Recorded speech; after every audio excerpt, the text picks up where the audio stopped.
seek help, and call the punk or sissy or you can't cry, and that's not healthy because we leave all of that stuff in, and it comes out towards those that we love. But I want to say that if you are, suicidal, they do have a number you can call. It's almost like 911. Now it's 988. I didn't know that. You also can text to 988. But we're going to look at it from a spiritual perspective. Suicide, watch this, is the perspective of you not forgiving yourself. I'm going to say that again. Suicide is the perspective of you not forgiving yourself. Because a lot of times, I mean, think about it. You can look at somebody that's a mass murderer and he could have killed a whole bunch of people and he's in prison and they don't kill themselves. So, but a lot of times when people are dealing with suicidal thoughts, they feel like the world is better off with them. But a lot of times we don't really understand what we're dealing with. That's why I like to go to the word Proverbs 3, 5, and 6. Excuse me. It says, trust in the Lord with all your heart. Lean not to your understanding, but in all your ways acknowledge him and he will direct your path. So I want to give RIP to Twitch, the DJ for Ellen, and also to Darnell Abbott, said Abbott, I went to school with him in Pacific Rock University, and I believe his wife passed away. So, and a lot of times, we don't really seek the proper help that we need because it's looked down upon, you know. But I did want to say this. So Twitch wife said it was with heaviest heart that I have to share my husband Stephen has left us. It says he lit up every room that he stepped into. He valued family, friends, community above all else, and leading with love and light with everything to him. He was the backbone of our family, the best husband and father, and an inspiration to his family. Now, this dude had 3 kids. He had 3 kids. And so one more person that said this, they said, I am heartbroken and devastated at the moment. I'm at a loss to understand how someone as loved and as inspirational to so many as Stephen was can feel that they are in such a dark place that they have no other choice but to end their life. With Twit, that is unimaginable to me. What were the demons that he kept to himself? I want y'all to focus on that question because a lot of times, we're taught to suck it up, you know, or it's looked down upon if we go and seek help. But the Bible talks about seeking wise counsel. It says he always had a broad smile and a joy of life. Everyone who met him loved him. Did he really have no one to talk with that could help him to unload some of his issues? How sad, how very sad. Mental health is a real issue that is often hidden from us. The dance community will be reeling today, but my deepest sympathy goes out to his wife, Allison, and their children. I want those to understand that, if you're on this live and you see this, that I am a certified counselor that can deal with suicidal thoughts, demonic oppression, whatever you want to call it. And if you look at it, you know, in our society, I want to focus on some of the black TV shows that we used to watch back in the day that had a great example of a father. So, I mean, you look at nowadays, I mean, what is really out there? I think Blackish is probably the only show now that really has a decent example, but they kind of tackle politics, um, but there's really nothing else on them. And so, I was looking up and I did research on this, but I'm going to talk about this today because it's on my heart. That's what God was sharing. But remember, we had TV shows that actually represented what a good father was. Rock, that was one. Sanford and Son, that was one. The Jefferson, that was one. Fresh Prince of Bel Air, we had Uncle Phil. You know what I'm saying? He was a great father to his children, great husband to his wife, and he was a great father figure to his nephew, Will Smith, right? We had Family Matters, Uncle Carl, right? Look at how Uncle Carl was with his family, and then how he was with Urkel and everything. I mean, then you look at the Cosby Show. We had Dr. Huxtable, how he was as a father, and the number one black sitcom of all time. Watch this. It's called Good Time. But let me teach you a little bit about Good Time. It was cast. Esther was cast that role, and when she did that role, they they they gave her the script, and she ended up, obviously she did that, so she won. And so once she was cast that role, this is what she said. This is what they told her. They said, "We want this to be about a single black mom and call it Good Time." Now I want you to understand that they want to call it Good Time, a single black mom. There's no black father around. I'm going to touch on some of the systems, but let's dive deeper into that. What she said was, and some people at that time thought that she almost committed career suicide, because what she said was, "I am one of 17 children, and my father has been there for everyone, for each and every one of my siblings. It would be a disgrace to my father for me to do this role without a father for my children," right, in the show. So she took a stand, and watch this. They gave her a husband. And so he is actually rated amongst Black America as the greatest father figure of all time. Did you hear what I said? He is rated the greatest father figure of all time. Imagine if he wasn't there. Now, interesting enough, they actually cast him off like a couple years later because he kept getting into it with the writers. Like they would get scripts and the writers would write, and he would be like, "This is black people don't, this is not black people." And so the argument was these writers were like from Harvard and from Yale, thank you for the follow.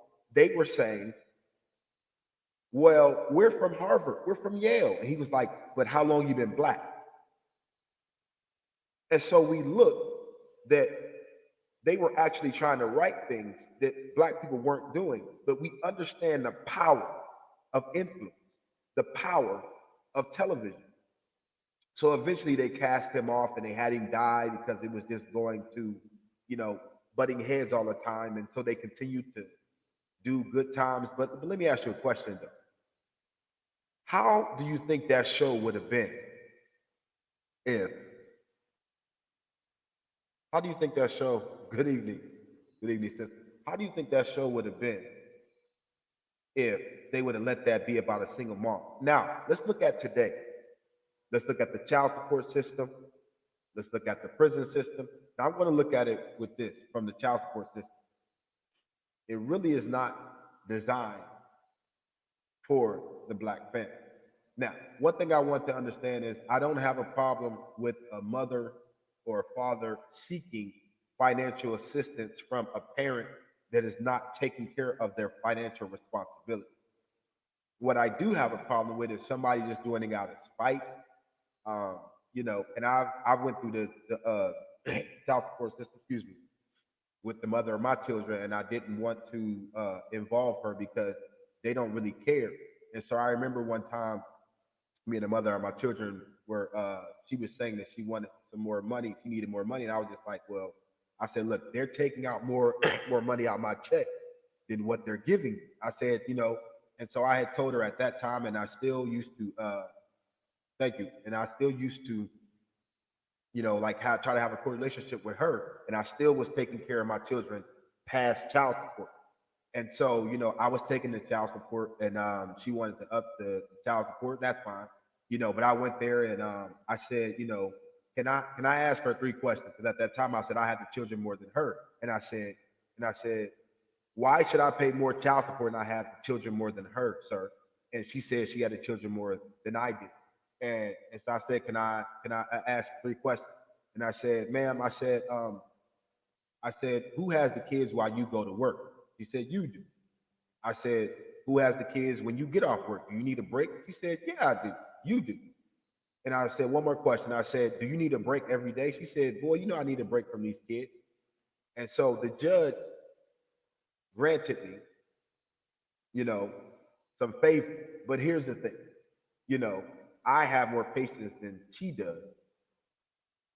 But I was trying to tell her about the system, but they didn't care. Now, here's the thing, even though I got a little bit of favor, the judge told me, he said, listen, you have to be cordial with her because we still need, excuse me, we still need you to make the payments. And I was just like, that doesn't make any sense. Like why should y'all do this? And so the judge said, well, listen, he said, have you ever watched Terminator?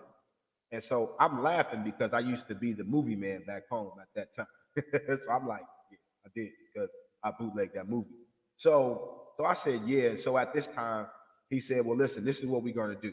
He said, we're going to take, he said, if you buy anything past, he said, if you buy anything past what you're supposed to as far as child support, he said, clothes, shoes, food, milk. He said, that will count towards your arrears and everything. And I said, okay, fine. And so the design system for our people just to destroy that. Oh yeah, of course. So I said, okay. So at that time, me and the mother of my children, every time we had every month, I would write down all the receipts, highlight it, and give it to her. And she had to sign her name. So after about like 3 months, she actually got tired of it. And she just said, you know what, I'm tired of this. And I said, here's the thing, here's the deal, what I make with you. I said, look, whatever our children need, I'll buy it. I don't care what you do with your money. You go and you do whatever you want to do with your money. Now, let me take it back just a little bit. The caseworker that I was dealing with actually dealt with my mother and my father.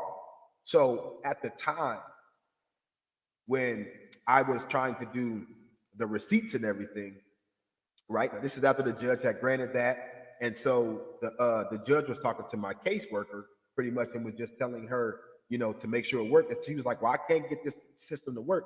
That's why he brought up Terminator. He was like, these machines are not working. And so she got upset. And so she asked me to come in, like one time. And I said, okay, cool. And so I came in to verify all my things. And also, uh, it was a mess up. I was working at Wendy's, and so it was a mess up with my check as far as they didn't take all the money out for like 2 months straight. Now that wasn't me. I did what I was supposed to do. I reported to her twice, and I let her know. And so I called. I left 2 messages, you know. And so when I came in, right, the judge had postponed everything and said, you know what? Well, he said, look, we'll come again in like a month, and then we'll get all this together. Can you get all your receipts together? And so that's one thing that I did. I used to keep all my receipts. My mom would always do that. So I see my mom do that. So I kept all my receipts. And so I said, I'll get all that together. Right. And so this caseworker, she said she had called me and she's like, hey, can you come in like 2 weeks early? She said, we got everything set up. The judge, what I'm saying, he just want to see your receipts and everything. So I'm like, okay, cool. Right. So I come in, I got my kids with me, right? I got my receipts and everything. Yo, they handcuffed me. They literally handcuffed me in front of my children. And thank God, I think my mom was with me that day. But I ended up going to jail. And so, and so I was like, hey, I said, look, I was supposed to talk to the judge. The lady was spiteful. Now, this lady, she was racist. This lady, this was a predominantly white area, but this lady was definitely racist, and she was sexist against men. She felt like all black men never took care of their kids, and I was just like, that's not all the case. That might be some cases. And she was like, well, I never seen one to take care of one. I'm like, but this is what I do. And so she was like, well, you owe 100,000 in arrears. I said, I can't owe 100,000 because my kids is like 2 and 1. So how am I owing that much? The issue was she thought I was my dad. And I was like, I'm not my dad. So we had to distinguish the third and the fourth. So I'm letting this lady know. So anyway, I still get arrested. I was like, well, where's the judge at? Like, she like, oh, the judge is on vacation. I'm like, vacation, but you said. So they still locked me up anyway, right? And so one of the guys was like, listen, we'll try to see if we can get the judge, what I'm saying? They said most judges don't answer the call, while they on vacation. Who wants to answer their phone? So mind you, they put me in a holding cell and I stay there for about an hour. Now, I'm trying to write all these receipts together and everything. And so she comes over and, she was talking to me and I said, hey, listen, I said, look, can I get another caseworker? I said, I don't like how you're treating me. I don't think this, I think this is unfair. can I please get another caseworker? And she said, well, why do you want another caseworker? I said, because I called you twice and you didn't answer the phone and you didn't respond and I left you messages. And well, well, we don't check our message. She said, I don't check my messages. And I was like, well, can I get somebody else? She said, well, nobody checks our messages in this, in this system, in this courtroom. I said, okay. I said, but that's wasting taxpayers' dollars. And so I was like, well, can I still write letters? She said, yeah, but it's not going to do you no good. You're still going to go to jail. And I was just like, man, this is crazy. So anyway, I'm getting everything together as I can, writing it and everything like that. And so they said, well, we couldn't get a hold of the judge. It's been an hour. You're in a holding cell. You need to put on this orange jumpsuit. I literally put my foot like in the orange jumpsuit, right? And somebody came down there, but like, ho, ho, ho, ho, ho, like let him go. So when I tell you, I mean, by the grace of God, I was out, and the judge said, "Oh yeah, well I told him and everything like that." So the lady tried to lie. So now, mind you, I got all that stuff taken care of. So then, once the mother of my children said she don't want to deal with the signing of the papers anymore, I said, "Okay, cool."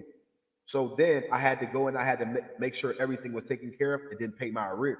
So at this point, it had got all the way down to like 40 something dollars. And so I went to go pay it, and guess what? My caseworker comes up and takes the $100 bill, right? So I said, okay. So I got all my arrears. I'm smiling, and she was like, "You're smiling. You're not getting your change." I said, "How you gonna tell me I'm not getting my change? You better give me my change." You know what I'm saying? How can we fight the system? Because we won't ever gonna have a strong racial system. I know how to deal with that. You know what I'm saying? So I know how to deal with that system, and God has shown me how to deal with that.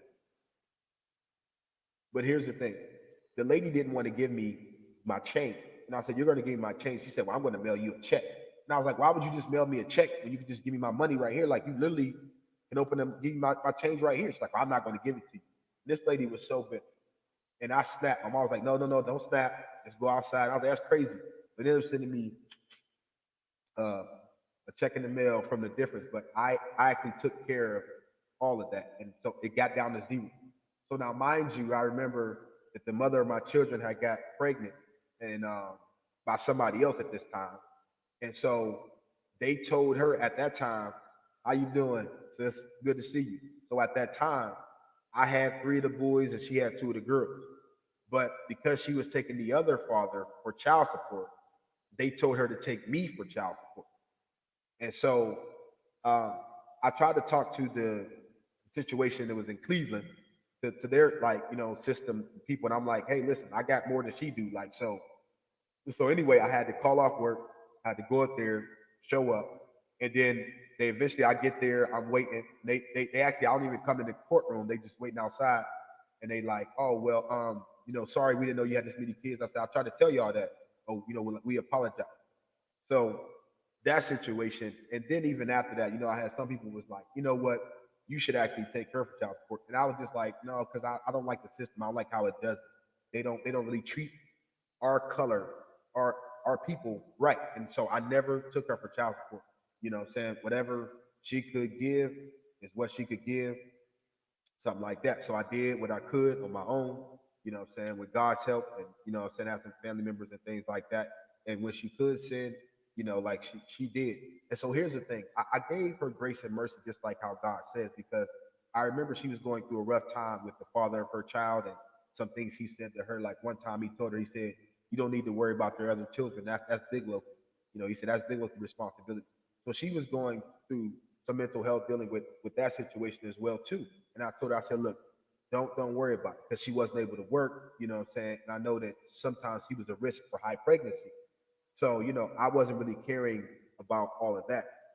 But what I want to say is, with the system and how they treat us as black men, it's time for us to seek help. Like it's okay, because society tells us that we should, be a certain way, and that's not the case. I mean, we were, obviously abducted, taken from another continent, brought over here. Some of us was already over here with our indigenous, people. But I hate when a white judge is judging our people. Yeah, of course. And see, here's the thing: they're they're judging based off of what they were taught. And here's the thing: we know when it comes to America, America don't teach history properly, right? So that judge is judging us based off of TV, based off of these movies, you know what I'm saying, based off of social media, whatever it is. And so, I mean, think about it, right?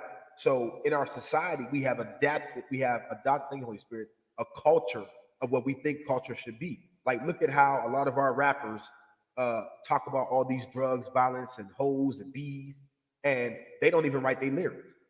They're just taught to sing this, and so this is what we think. And so in society, what does it look like? We're supposed to have, like, like for a man, oh man, you sleep with all these women, man, you a king. And then you have a man that is faithful to his wife, and what is it? Oh man, you whip. No, I ain't. That's what you're supposed to do. So we start to believe society. And here's the thing, and it's so easy because I remember one time I was pushing my 2 year old and my 1 year old, and that was when they had that long stroller. If y'all remember that long stroller. And so at that time, and this one brother comes up to me and he says, hey bro, he says, man, you a good dad. I'm like, thank you, man. And he says, how do you do that? And so my first initial thought was, are you stupid? And I was just like, and God was like, you just don't know. And I was just like, you really don't know? He was like, nah. I said, you got to teach your children right from wrong. Like, you got to be in their life. Like, you know what I'm saying? Like, you got to teach them how to walk. Like, you got to throw a ball with them in the backyard, spend time with them, man. Like, spend as much time as you can with them. And I had to teach him how to be a father because if you, like I said, you look at it, they don't have that now. And so here's what media understood, right? They understood that a lot of us, because when they did the war on drugs, we were being locked up. And TV was showing us how we should be. Like we had, like I said, all those TV shows. We had great examples of how black fathers is. And so with a lot of us being locked up, a lot of those shows got canceled.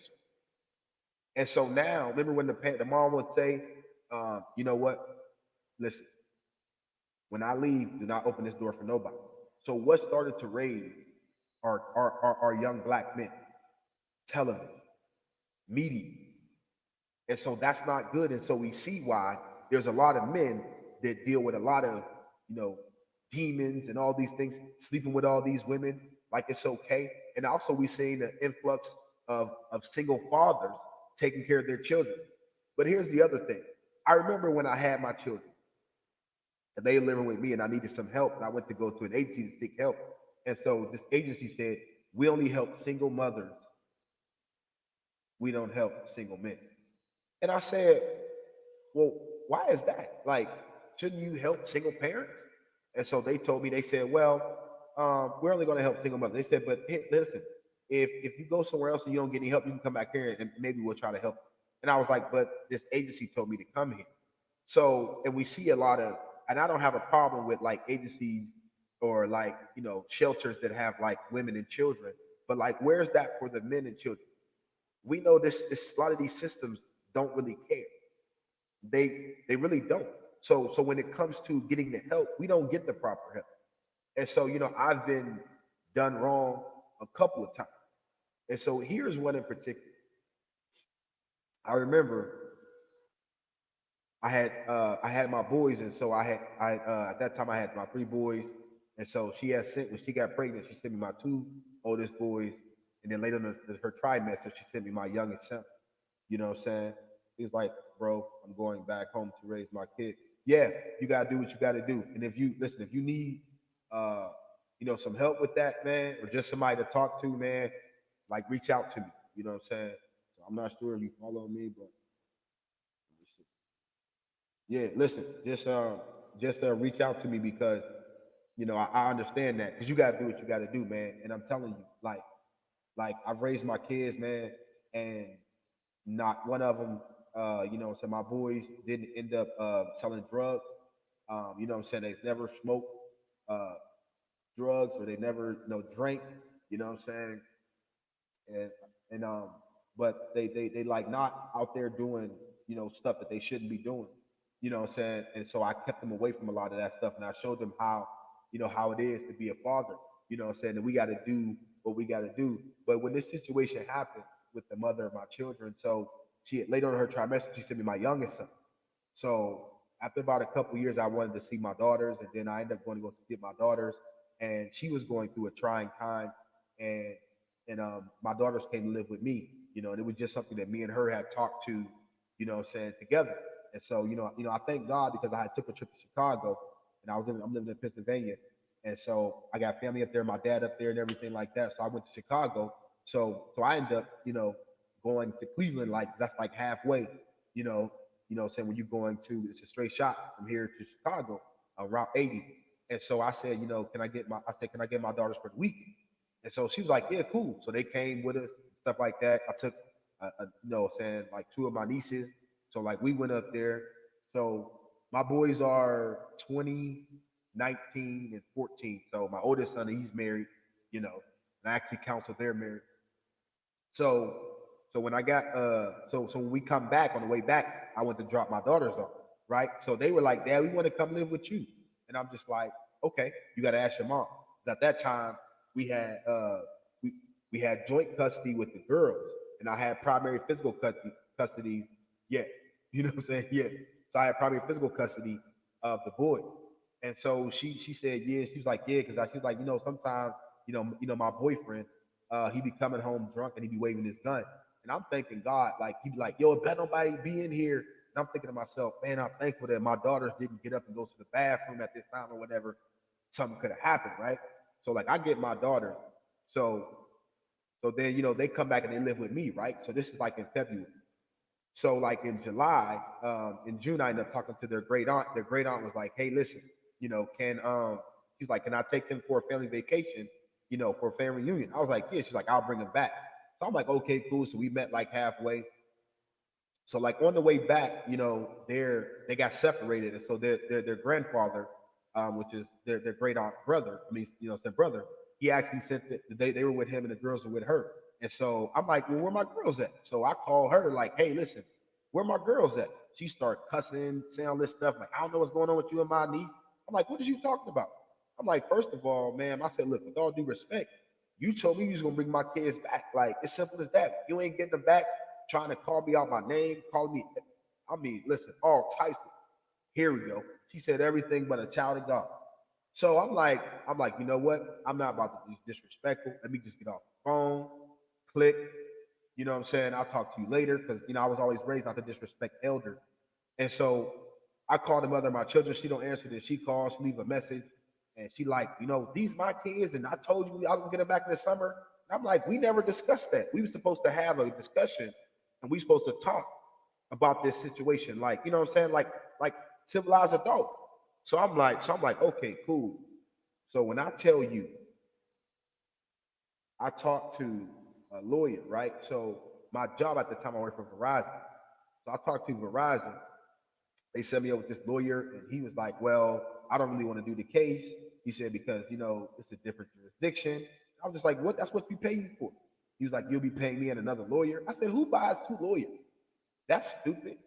So anyway, that was a waste of time. Anyway, it's crazy because now he's in this district, like he's the, I want to say not the constable, but he's like the district attorney. This dude, anyway. So so like so like I end up, thank God, I end up seeing this lawyer that came in because his phone had broken. He told me everything what to do, literally like in a half hour because I'm dealing with his phone and everything. So when I tell you, he said you need to file for emergency custody and everything like that. So I went to go do that. So they postponed the case and everything like that. So then we ended up going to court finally, and so she was able to do it over the phone. And when I tell y'all, she was saying some lies and things like that, and I was just like, man, listen. I said, look, you took these kids, right? And I said, look, your great aunt had took them, whatever, like that. When I tell you, uh, the school was like, what do we got to do? They wrote, the principal wrote a letter, teachers wrote a letter, and my daughter was in a predominantly black area, and then she come to a predominantly white area. And when the teacher was like, she said, I don't know what you did, but she said when she first was here, she had, attitude, was like that. And listen, she said, whatever you did, she said in 30 days, this girl attitude different. So now you have, which is a culture shock, literally, right? So then when I tell you that the mother of my children said some things that was untruthful, And so I'm just like, that's crazy. Like, so anyway, so I told the judge I got this letter, and it's crazy because the principal at the time was her friend. But here we go again with some of these judges, sexist, racist, whatever. And so with this one, I would say she was sexist because here's the thing. So the judge tells me, well, I don't think we have. She said, I don't. She said, there's nothing I can do. She said, because we don't have jurisdiction. She said, you only had them 5 months. If you had them 6 months, we could have did something. And I said, 6 months. What's the difference? I said 1 month. So when I tell you, right? So she didn't do nothing about it. So she got the mother of my children got the phone, and at this time, like I got tears in my eyes because I'm like, man, what I got to do to like make this right? Like I'm doing everything by the book, like you know what I'm saying. So I said, Judge, let me ask you a question. And with tears in my, I said, Judge, I said, if this was the other way around, how would it be? She said, oh, if it was the other way around, Mr. Howe, you're going to jail. And that's why I say these systems just really don't care. And that judge was just sexist because when I gave it to their great aunt said she was going to bring him back. And I said, when is kidnapping kidnapping? Like, if you take them another month, like one more month, that you would talk about you had jurisdiction. They were here 5 years. I mean, they were here 5 months and they were only there for 1 month. So so when I tell you, God took care of that situation, what I'm saying? I'm just like, I really don't, it's crazy, but I understand how the system operates. I understand how it works. And I understand how to deal with it. But when I tell you now, like, all of my kids live here. Obviously, my two oldest boys, now they're up there now, what I'm saying, trying to help out with their mom, and she's married. I actually counsel the mother of my children in their marriage, what I'm saying. And here's what I do I have a cordial relationship with my children's mother for the sake of my children's psyche, because that is important. What I'm saying, that is important. And so when I say that, that's why I say, dear black man, it's okay to seek help because some of us, you know, yeah, yeah, they do. But you know what? That's why God tells us to pray for our enemies and things like that. And it says a brother is born out of adversity. So when you're going through, there's somebody there that you can talk to or can help you. You know what I'm saying? So you ain't got to go through this by yourself, because it's crazy how this system does this and stuff like that. It's crazy how some of these judges, what I'm saying, will sit there and lie, what I'm saying, just because they want something. And what I'm saying, even now, dealing with these things. What's up, bro? Hey, appreciate that. Yeah, we definitely will talk, man. So but yeah, when I tell you, man, like I've definitely been through some things, man. And I'm telling you, like, man, but I understood, like, once you understand who you are in God, like things will start to be easier, man. Like, and this is one of the things that really hurt, man. But I had to understand, like, this is what the scripture says, man. Matthew 10:36, it says, and a man's enemies will be those of his own household. I want you to understand, enemies in the dictionary mean anybody causing hatred in your life. I want you to put temporary in front of it, because sometimes your own children can be your enemy. And there was this kid that I was mentoring, and I had stopped mentoring him. And he was just doing things that he shouldn't have been and being disrespectful. And he called me, dad, stuff like that, because his father wasn't really there, you know, being in and out of prison and stuff like that. And the kid was getting disrespectful, and I'm just like, listen, if you're not gonna respect me like I'm your father, man, you can't come over.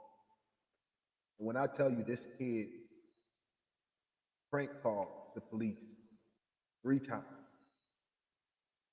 and a few of my boys friend was still friends with him, like it was okay. And I'm thinking to myself, if somebody called the police on my dad, listen, we ain't cool. Oh, I'm gonna pray for you, but we ain't cool because we know it don't really end well when a police officer comes to a black man's house. They came and was like, oh, we heard it was a disturbance. I'm like, man, I'm not gonna be friends with nobody that, man, thank God for the grace of God. I know how to pray. But if those police came here and thought something and they was on edge and started shooting, then what? Oh, it's a joke. And then this little Negro didn't even apologize. He apologized to my son. I said, son, I said, look, truth be told, I said, I'm gonna say it just like this. If somebody don't give a damn about their father, they don't give a damn about you. And I'm going to say it just like that. But you know what? And I was upset because the Bible says you allowed to get angry, but sin not. But I was upset because I was like, that's crazy that my own kids would be friends with somebody that prank called the police on their father and was saying, "Oh, it's a domestic disturbance. He over there beating somebody up. You gotta get over there quickly." I'm thinking to myself, like, man, listen, and thank God because the police called him one day and I gave my number. I said, "You can call me." I was like, I don't even think it was him, but I found out it was him. And it was crazy, like all the things that I did for this kid that helped him when he was locked up in a suicide, asylum. You know what I'm saying? And it was crazy, but you know what I'm saying? And I realized I'm like, that's crazy. And so, I talked to my kids and I was like, that's cool. If that's what you choose to do, that's on you. But I said, you know what? I said, that's not cool, man. Like, that's not cool that y'all will be friends with somebody like that and act like it's okay. It's like, oh, but he apologized. He never apologized to me, but you think it's okay? I said, so I seen where somebody was pranking him and then somebody ended up dying. So that's cool. And like I told my son, I said, you got to be careful about people that if they don't got a father and you got one, you know. And I remember another incident, I was playing ball and my son, my oldest son, he was friends with this dude. And I told him, I said, that's really not your friend. And so this kid we was playing basketball, so I'm very competitive, you know what I'm saying? And so, he was talking junk, and I was just like, man, that's cool. And then he started talking some junk, and I'm like, man, listen, you disrespectful, man. Like, you need to do better. Like, you need to maintain respect. So here we have another kid that don't got his father. And so he was telling me that he wanted to fight me. And I'm like, I'm not about to fight you, man. Like, I'm not about to fight you. And this kid was like, my hands is registered. I said, let me tell you something. I'm not from here. I'm from Perth. Now, most people don't know that because it's a very predominantly small city, but it's predominantly black. I was born in Chicago. You know what I'm saying? I didn't live there, as long as I lived in Western Pennsylvania. But I'm like, listen, you don't know me, man. I'm from the streets, man. Like, we don't give nobody time to sit there and talk and just be chirping and stuff like this. We will go inside your mouth. You know what I'm saying? Quick. And I'm like, first of all, I would just slam you. Because once I slam you, it's over. Y'all know when somebody get picked up and they get slammed and they fall. Listen, it's a, sis, you already know. They don't know about Pearl, but I be telling people, listen, y'all don't know. I'm from Pearl. Like, we don't play that talking that junk. And I was just telling him, he's like, his hands registered. And I said, bro, I'm not gonna fight you. I said, you a kid. You literally a kid. I'm not gonna fight you. I'm like, but you know what? You got that one. It's cool. Don't even worry about it. So my son was trying to be friends, and I'm just like, you don't get it, man. Like, y'all don't get it. Like, y'all want to hang with these people that don't like you. And I told him that, and he ended up betraying my son. And I told my son that. So, and I told my other son, and my other son just wanted to like, he's like, well, there's not too many blacks around here. I said, but you want to hang with somebody that's jealous of you? He's literally jealous of you. Because my son was playing basketball with him one day. And I guess my son was doing him up, and so he got upset, and he said, "Man, you ain't nothing without your father."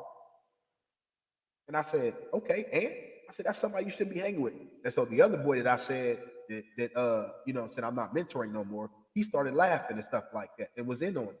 And I said, "Why would you hang around somebody that want to talk about you like that? Because they ain't got no father?" I said, "You got your father. You got to stop hanging around people like that." I said, "Because look, they don't care about you." I said, what's the point of him bringing that up? You ain't nothing without your father. So what? Your father is in your life and stuff like that because he is hate. I said, you want to hang around jealous people? And I had to remove my hand and just pray for him. Because when I tell you, I said, look, man, I said, look, I don't know y'all generation, but we different. If anybody would disrespect my father like that, we ain't cool. Now, I pray for you, but we ain't hanging out like that, man. We ain't cool. I said, cause and I just said, I just had to remove myself. But when I say, you know, I'm here for people, I understand. Like when I started to study this word, they said you can have God's perfect peace that passes all understanding. Oh, I understand. Because I had to remove myself. Because I'm like, why would y'all hang with people like that don't really care? You know what I'm saying? And so my son, because my younger son, because he has a good heart, he started to remove himself. And so now he's up there with his mom. So, saying to my wife, we don't live too far away, she's in Chicago right now. And so I'm just like, man, listen, I understand because I had to let him know that he got to do better. Thank you for the follow. And so this is what we really need to understand, that man, like, there are people, watch this, that will do you wrong. There are some folks that's going to talk about you, but like the scripture says, there's one that is stick closer than a brother. And here's the thing: when you get some real people on your team, man, do right by them. It ain't about having all of the followers and all of the people, the entourage. It's about those individuals that you have on your team that let you know right from wrong, that let you know and be praying for you and be helping you. Those are the individuals that you need, man. Because some of these people, listen, the moment I tell people, they be like, well, they was frenemies. They were never friends. No, they were friends.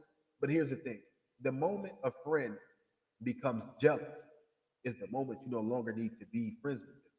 Because here's the thing: that jealousy can, you know what I'm saying? That jealousy can make them do things that they normally wouldn't. And here's the thing: it could just be as simple as this. You could literally just want to just become better, bettering yourself. And this jealous person will think you're trying to become better than them. No, I'm not trying to become better than nobody. I'm just trying to become a better version of myself. So thank y'all on this podcast, and we definitely be doing that. So I definitely check y'all out. Like I said, please look at my website. So I'll talk to y'all soon. Love y'all. God bless.